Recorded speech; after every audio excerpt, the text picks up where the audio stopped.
Այսօրվա խոսքը, որ ես պատրաստել եմ ձեզ համար, ժողովուրդ ջան, վերնագրվել է այսպես. հատուկ ժողովուրդ, առանձնահատուկ պաշտպանություն։ Ուրեմն մենք հետաքրքիր, ասենք,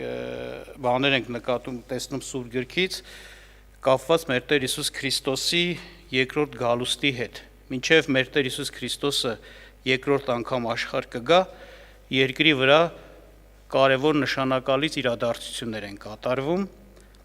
եւ այդ իրադարձությունների մասին խոսեց թե Տեր Հիսուս Քրիստոսը, թե Պողոս առաքյալը, թե առաքյալները, այսպես ասեմ։ Մասնավորապես Պողոս առաքյալը Թեսաղոնիկեցիների նամակում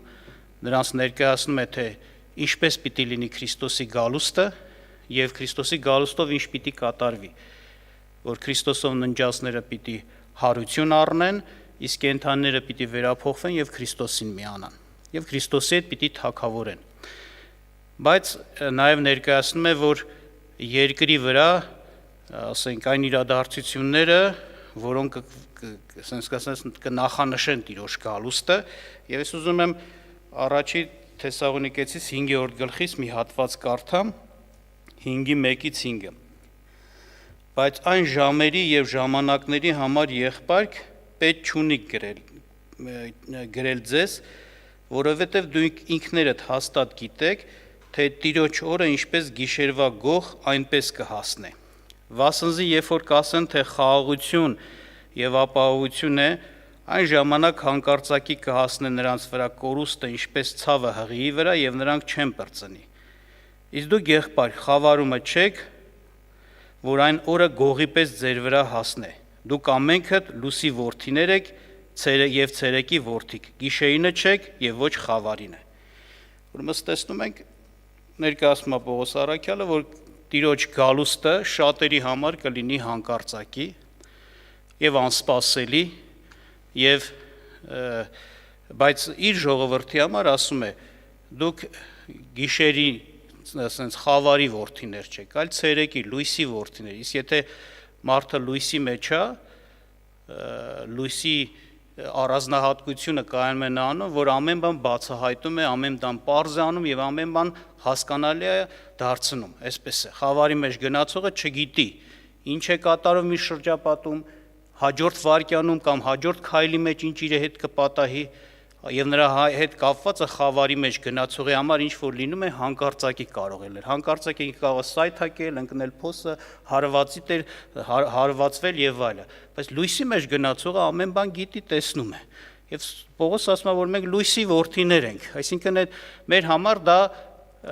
եթե ուրիշի համար դա հանկարծակի է, ինքը չի տեսնելու, ապա Քրիստոսին ընդունած լույսի մեջ քայլողների համար պիտի պարզ լինի դա։ Եվ այստեղ ես ուզում եմ սրա հետ կապված ուշադրություն դարձնեմ, որտեղ այս օրերին, ասենք, տեսնում ենք աշխարհի մեջ դժվարություն կա, խառնաշփոթ կա, վախ, տագնապ, անհանգստություն կա, չէ, որովհետև կարելի ասել մարդկանց վրա վտանգ է կախված, մահացու վտանգ կապված այդ վիրուսի հետ, այսպես է։ Եվ ամենքը աշխատում են, որ ինչքան որ հնարավոր է հենց դրանից հեռու մնալ, այդ վտանգից հեռու մնալ։ Ես ուղղակի եմ ուզում ձեզ ասեմ, ժողովուրդ ջան, որ իրականության մեջ ժամանակին նայելով եւ Սուրբ գրքին ուշադրություն դարձնելով տեսնում ենք, որ սա մի սկիզբ է, որ Սուրբ գիրքը ներկայացնում է, ասում է ցավերի սկիզբ։ Այսինքն հասկացում ենք, որ խիստ անհանգստացնող, վտանգ ներկայացնող տագնապալից երևույթներ, իրադարձություններ դեռևս շատ են լինելու եւ մենք շատ ենք տեսնելու։ Մենք չգիտենք այլ ինչ վիրուսներ կլինեն, մենք չգիտենք այլ ինչ հիվանդություններ կլինեն, ինչ պատերազմներ ու խնդիրներ ու մեծ համամարտկային, համաշխարհային մակարդակով խնդիրներ կառաջանան, որոնք կառաջացնեն մարդկանց մոտ վախ, տագնապ, անհանգստություն։ Եվ հետաքրքիր է, պատահական չի, որ այստեղ Պողոսը խոսեց, ասեց, երբ որ կասեն ինչ է խաղաղություն եւ ապահովություն է, այն ժամանակ հանկարծակի կհասնե նրանց վրա կորուստը, ինչպես ցավը հղիի վրա եւ նրանք չեն պրծնի։ Այսինքն փաստացի հասկանում ես, որ կգա մի պահ, կարծես թե sense մի իրավիճակ կստեղծվի, որ ամեն ինչից կարծես թե սենց ազատվեցին, խաղաղություն է հիմա, ապահովություն է հիմա եւ այդ հետ ժամանակ կգա հարվածը։ Եվ այդ ժամանակ Տերը կգա եւ այս ասենց ասած երկրի վրա եղած չարիքներին վերջը կդնի։ Դրա համար մեզ ինչա պետք սա իմանալով հանդերձ, մեզ պետքա նախ որպես Աստծո մարդ, հավատքի մարդ, ինչպես այդտեղ ներկայացվեց, սա գիտենալով պատրաստ լինենք դրանց։ Ոնց որ այնպես չի, որ այս մի բանը եղավ, կանցնի եւ վերջ։ Հասկանում ենք, որ շատ բաներ կլինեն։ Եվ ես կուզեմ հիշեցնեմ որոշ բաներ օրինակի համար Սուրբ գրքից, ոնց որ ասած դեռևս շատ բաներ պիտի տեսնենք, հետաբար մենք որ Տիրոջ ժողովուրդ ենք, պիտի հավատքով դրանք հաղթահարենք, մենք պիտի սովորենք հավատքով հաղթահարել դրանց։ Եվ կուզեմ հիշեցնեմ, թեկուզ Մատթեոս ավետարան 24:7 խոսքերը, որ Տեր Հիսուս Քրիստոսը հենց խոսեց, թեպետ բանավոր ինչ որտեղ ես ձեզ ասեցի, որ ներկայացրեց Տերը, ասեց, որովհետև ազգը ազգի վրա կկենա եւ թագավորություն թագավորության վրա եւ սովեր կլինեն եւ մահտարամար ժամեր եւ տեղ-տեղ երկրաշարժություններ կլինեն, բայց այս ամենը ցավերի սկիզբն է եւ խոսում է էլի նեղությունների, դժվարությունների հետ կապված ու ասում է, ով որ մինչեւ վերջ համբերի ինչ կանի կփրկվի։ Այսպես է խոսքը ներկայացում։ Իսկ տեսնում ենք, այո, կլինեն հարվածներ, ցավեր, նեղություններ, բաներ, ասենք, իրադարձություններ, որոնք մահվան կբերեն, ասում եմ, մահ տարաժամեր անգամ, այսինքն երիտասարդները շատ կզոհվեն, այսպիսի բան է ասում։ Օրինակ, եթե ուշադրություն եք դարձնում, ասենք, տեսնում ենք այսօրվա իրադարձությունները, նայում ենք մարդկանց մեջ զորանում է, չէ՞, վախը, անհանգստությունը, տագնապը։ Այո, տեսնում ենք նաև մի երևույթ եւս, իրականություն եւս, սատանան գրված է, որ մահվան վախով է մարդկանց ծառայեցնում։ Այսինքն մարդը, որ մահվան վախ ունի, պատրաստակամ է ամեն քայլի, մենակ թե այդ մահից ազատվի, մահը իր վրա չտիրի։ Այդպես է։ Եվ հնարավոր է ապագայում այո շատ բաներ լինեն, որոնք ոչ թե բնականից ինքնըստինքյան կծնվեն, անգամ չարի ծառաները, չար մարդիկ, չար իշխանություններ, ղեկավարներ կարող է հենց դրանք մարդկության համար ստեղծեն եւ մարդկության ջանին գցեն որպես չարիքներ, որպեսզի մարդիկ ասենց ասած անապահով իրենց տեսնեն, սարսափվեն, իրենց վտանգած տեսնեն եւ պատրաստ լինեն հոժարվելու ամեն առաջարկի։ Եվ դուք գիտեք, Սուրբ Գիրքը ներկայացնում է, որ ժամանակ կգա եւ կկատարվի, չէ, կնիքի դնելը չարի կողմից, ների կողմից, ձեռքին եւ ճակատին, չէ։ Բնական է, այս բաները որպեսզի հոժարեցնեն, համաձայնեցնեն, բան անեն, մարդկանց պիտի պատրաստեն սրան։ Որտեւ մարդն էս չի, որ հոժար սրտով դրանք կհամաձայնվի։ Բայց երբ որ կա վախ, սարսափ, մահվան վախ, շատերը շատ հանգիստ կհամաձայնվեն, եթե պատճառաբանությունը սա է, այս բանը ճիպավորումը օրինակի համար քեզ համար ապահովություն է դառնալու այս հարցերում։ Անմիջապես օրինակի համար ֆիքսվելու է հիվանդությունը եւ դրա հետ կապված բանա, խնդիր է, այսպես բժշկություն է կատարվելու եւ այլ, օրինակ է, մի օրինակ եմ ուզում ասել։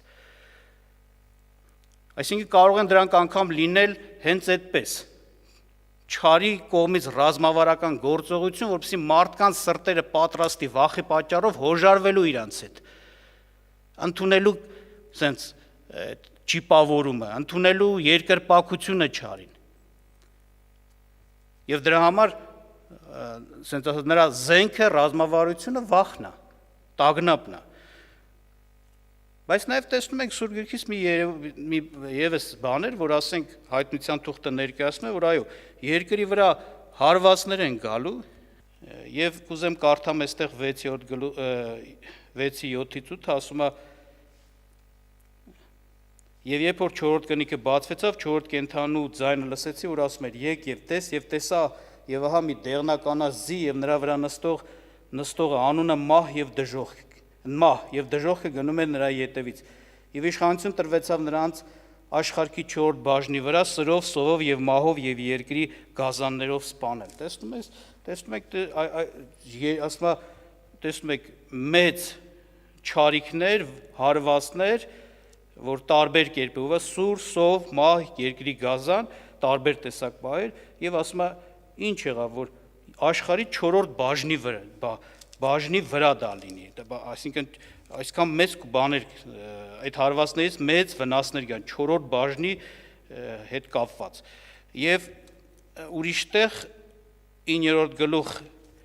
1-ից 12-րդ խոսքերում տեսնում ենք 5-րդ հրեշտակը որ փողը փչեց խոսում է որ անդունդի գուբը բացվեց ծուխ էր դուրս գալիս այդ ծուխից էլ մարախներ էին դուրս գալիս եւ այդ մարախները կարիճի խայթելու իշխանություն ունեին, այսինքն նրանց ավելի ճիշտ այսպես նրանց բանը այսպես էր կարիճի նման խայթում էին եւ այդ իրանց բանը պոչի վրա էր, ասում է եւ նրանց խայթոցի ցավը մարդանց մեծ տանջանք էր եւ գրված է որ 5 ամիս պետք է չարչարվեն անգամ եւ պիտի մահ փնտրեն եւ պիտի մահը նրանց չմոտենա, այդպես է գրված, այսինքն էլի նույն տեսնում ենք հարված այսպես ասած ցավ, որ նորից խոսում է համաշխարհային, ասենց ասած մակարդակով։ Եվ այլն, այսինքն ինչ ենք տեսնում, իրոք աշխարհի վրա այնպիսի մի ժամանակներ են, որ անապահովություն եւ անապահով վիճակա մարդը եւ տարբեր կողմերից խոցելի։ Բայց ինչ ենք տեսնում Տիրոջ ժողովրդի համար, հետաքրքիր է։ Աստծո ժողովրդի համար կա հատուկ պաշտպանություն։ Աստծո զավակը, Քրիստոսին ընդունած մարդը պիտի տեսնի իրան այս պաշտպանության մեջ, որովհետև այս ամեն ինչը, որ գուցե շատից քիչը ես ասեցի որոշ բաներ ներկայացնելով, ամեն ինչը տեսնելով ինքը պիտի հաստատ կանգնի, վստահ որ ինքը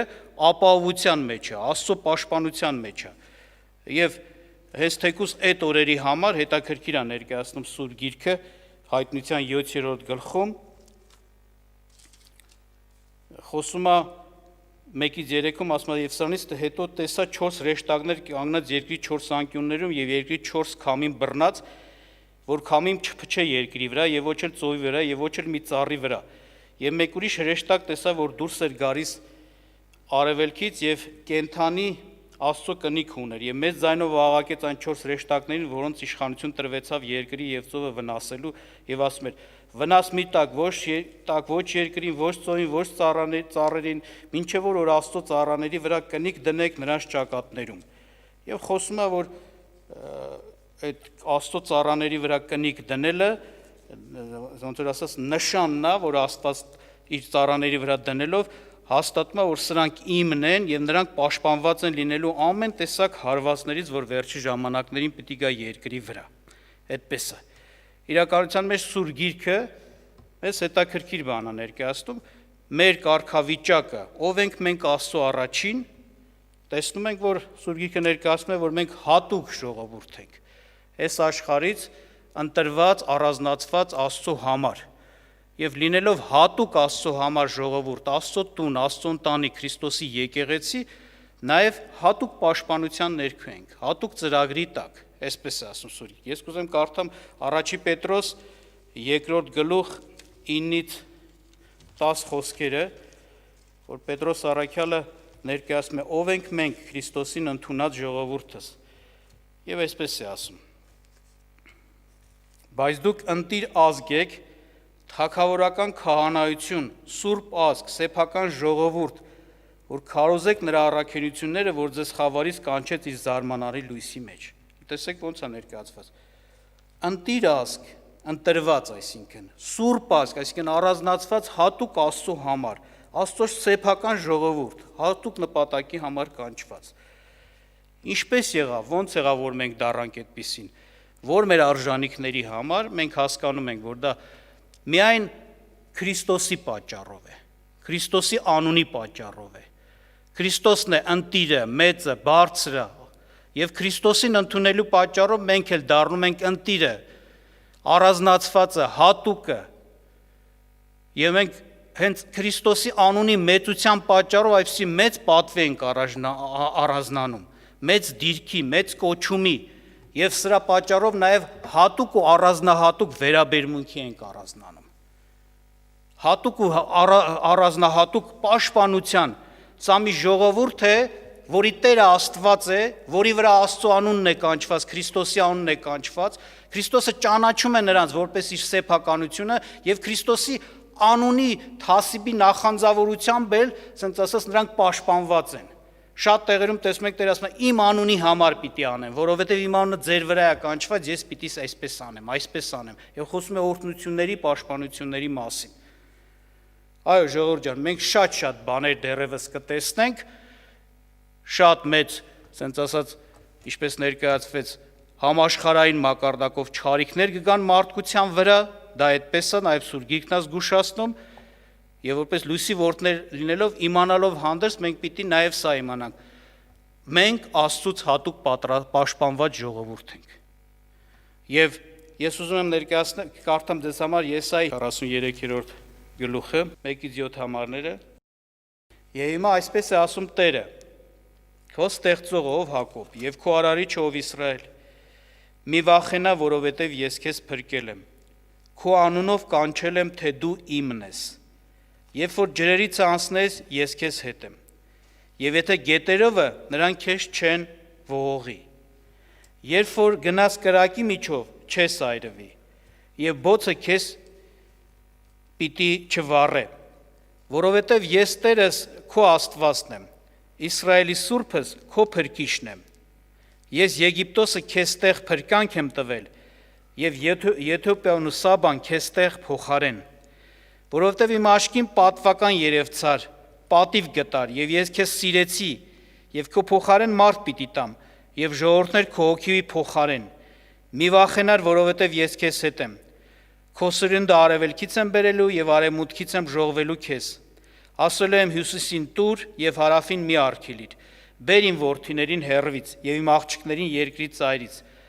Բոլոր իմ անունով կոչվածներին եւ որոնց որ ես ստեղծել եմ իմ փառքյամը, նրանց կազմեցի եւ արիել։ Ուրեմն տեսնում եք, ներկայացնում է Տերը, Տիրոջ խոսքը, իհարկե կարող է մեկ ասի, դե սա Հակոբին ու Իսրայելն է որոշ վերաբերում, բայց մենք լավ գիտենք, որ այդ բոլոր խոստումները այսօրվա Աստծո ժողովրդին է, վերաբերում է Աստծո անուն այն ժողովրդին, որի վրա կանչված է Աստծո անունը։ Տեսեք, 7-րդ խոսքը վերջում է, բոլոր իմ անունով կոչվածներին, ովքեր որ Աստծո անունով են կոչված, Աստծո անունը նրանց վրա է։ Այս խոսքը նրանց է ուղղված։ Այսինքն Աստված մեզ առանձնացրել է, որպեսզի իր փառքը ցույց տա մեր վրա։ Այդ փառքը տարբեր կողմերով, տարբեր հարցերում Աստված ցույց է տալիս։ Կարողության, զորության, տարբեր, բայց նաև հենց չարիքներից պաշտպանելու հարցում։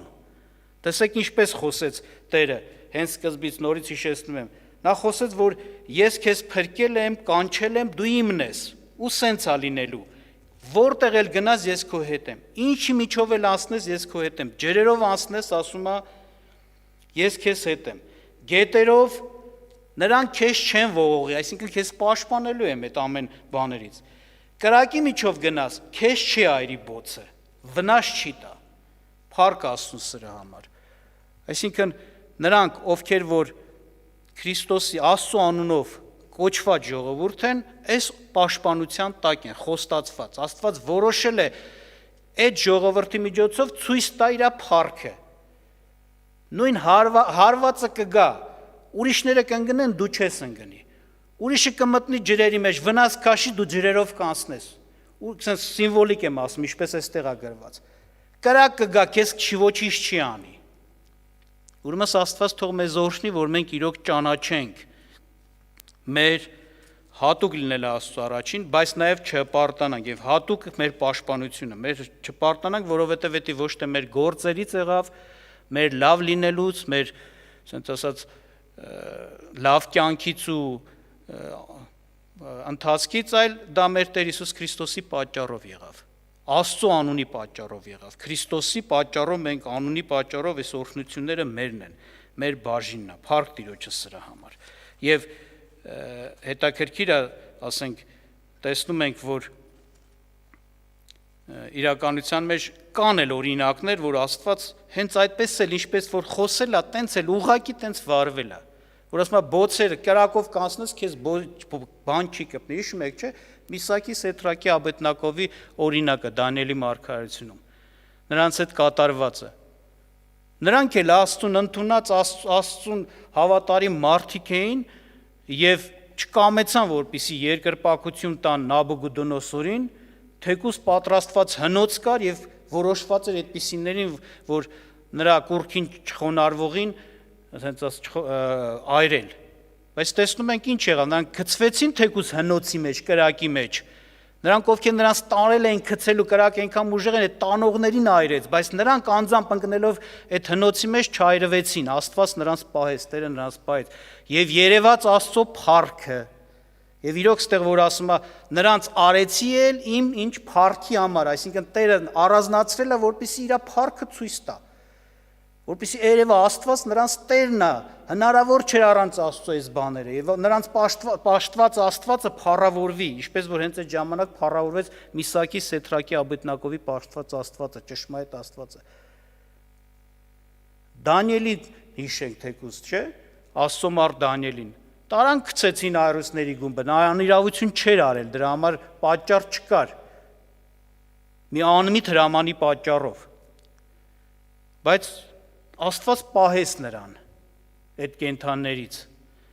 Բայց հենց այն մարդիկ, ովքեր մեկ ուրիշներին, որոնք չարախոսել են Դանիելի հետ կապված, նրանց երբ որ իրանց ընտանիքներով գցեցին, ասում է, ոսկորները փշրեցին այդ կենթաններին նրանց։ Աստծո ժողովուրդը, որ ընտրված էր, որպեսզի Եգիպտոսից դուրս գար եւ դեպի Քանանու խոստացված երկիրը տարվեր։ Տեսնում ենք, Աստված հարվածներ էր տալիս Եգիպտոսի փարավոնին եւ նրա ժողովրդին։ Բայց այդ նույն հարվածներից պաշտպանված էր նույն տարածքում բնակվող Աստծո ժողովուրդը։ Անկամ արև էր խավարեցնում նրանց վրա, բայց այդ ժողովրդի վրա արև էր գալիս։ Կարկուտ ու կրակ էր իջեցնում, բայց այդ ժողովուրդը պաշտպանված էր, նրանց վրա չէր լինում։ Մտան, գիտեք, ծովով անցնելու, ծովը ճեղքեց Աստված, որպեսզի նրանք անցնեն։ Նույն փորձը արեցին ովքեր, նրանց հետևից ընկած եգիպտացիները, փարավոնը իր զորքով, բայց կարողացան դուրս գալ։ Ոչ, նրանց ծովը ծածկեց եւ նրանք խեղդվեցին, բայց Տիրոջ ժողովուրդը դուրս եկավ։ Ու իրոք այս խոսքերն է կատարվում. ջրերով անցնես, ես քեզ հետ եմ, քեզ բան չի լինելու, գետերով անցնես, նրանք քեզ չեն ողողի, կրակով անցնես, չի վառելու, չի այրելու, փառք Աստծուն, այո, Աստված ընտրել է մեզ, որ իր փառքը ցույց տա մեր վրա։ Այսօր էլ նույնպես, եթե հարված կա, հիվանդություն կա, վտանգ կա, վնաս կա, Տիրոջ խոսքը ասում է, ես քեզ ընտրել եմ, դու հատուկ ես եւ հատուկ էլ պաշտպանության մեջ ես, մի վախեցիր։ Իհարկե սա չի նշանակում, որ մենք պիտի օրինակ այսօրվա պահանջներին չնազանդվենք, հլնենք մեր համար ինչ ուզենանք անենք, չէ, պետությունն է պահանջում է, հենց այսօրվա պահանջի համապատասխան դրա համար մենք նաեւ միասին մեկտեղ հավաքված չենք, այլ հերարցակում է կատարվում։ Բայց մենք մեր մեջ, ասենց ասած, մեր սրտերում պետք է այս վստահությունը հավատն ունենանք։ Ինչ էլ գա, ինչպես Սաղմոս 91-ում ասում, 1000-ը իմ կողքից ընկնի, 10,000-ը աջ կողմից ընկնի, ինձ ոչինչ պետք չլինի։ Իմ ընտանիքին, իմ բնակարանին չարիք պիտի չմոտենա։ Ինչու՞, որտեղ Քրիստոսի անունն է կանչված ին վրա։ Որտեղ առանձնացված ենք Աստծո համար, որ Աստված իր փառքը հենց այսպես ցույց տա, որ երևնա, որ սրանց պահողը Աստված է, սրանց Տերը Աստված է։ Այսօր հենց այս պահին մարդիկ կան, որոնք աշխատել են, մեր քույրերից մարդիկ կան, որոնք աշխատել են արդեն մի քանի հոգի, այն վայրերում, որտեղ այդ վիրուսը տարածվել է։ Բայց այսօրվա վիճակով նրանք ճիշտ է, պետության պահանջով մեկուսացվել են, բայց նրանց մոտ չկա այդ հիվանդությունը։ Հենց իրանց կողքի, իրանց այդ աշխատողները այդ հիվանդությունով վարակված են, այնա շատերը, բայց իրանք չունեն այդ հիվանդությունը։ Սա Աստծո պաշտպանություն է, սա մի հատ պատահականություն չի, 1, 2, 3, գիտեք։ Սրա համար փառք Տիրոջը, փառք Աստծուն, ես ուզում եմ, որպեսզի սա մենք տեսնենք մեզ համար, նորից եմ ասում, ապագային նայելով, որտեղ ասում եմ դուք լուսով որդիներ եք, դուք գիտեք։ Մենք գիտենք, որ շատ ասենց ասած համամարտկային, համաշխարհային վտանգներ ու չարիքներ դեռ առջևում են։ Եվ մենք ապրում ենք այդ միջավայրում, այդ մարդկանց մեջ։ Բայց էսա, որ մենք պիտի հավատանք, մենք Աստծոց ընտրված ժողովուրդ լինելով, Տիրոջ պատճառով հատուկ առանձնացված պաշտպանության ներքո ենք։ Եվ պիտի չվախենանք, այլ հավատքով պիտի ապրենք։ Ինչպես Պողոսն էր ասում, Տերը մեզ ամեն չար բանից կպահի։ Եվ իր երկնային արքայությանը մեզ կհասցնի։ Թող Աստված օրհնի մեզ, մեր հավատքը զորացնի, ես նորից սա ուզեցի խոսել, որպեսզի մեր հավատքը զորանա, որտեղ վտանգը կա, դեռ առջևում չգիտենք ինչ կլինի, բայց օրհնի մեզ, որ մենք հավատքով իրոք Աստծո շնորհքի մեջ կենանք, Աստծո պաշտպանության մեջ կենանք։ Տերը օրհնի մեզ, աղոթք անենք, փառավորենք Աստծուն մեզ տված հատուկ դիրքի համար։ Իհարկե նորից հիշեցնեմ, այնպես չի, որ հատուկ մարդկանց է դա սա շնորհված, չէ։ Ամբողջ մարդկությունը այս շնորհքից օգտվելու հնարավորություն ունի։ Ամբողջ մարդկությունը հնարավորություն ունի Քրիստոսի անունը իր վրա կանչի եւ փրկություն ունենա հենց այս չարիքներից էլ։ Բայց մարդիկ հպարտ են, չեն ուզում, իրաց միջոցներով են ուզում ինչ-որ բան հասնեն, իրանք գիտեն։ Մենք մեր Տիրոջով ենք պարծենում, իրանք ինչով կուզեն պարծենան։ Պարծեցողը թող Տերով պարծենա։ Աղոթք անենք։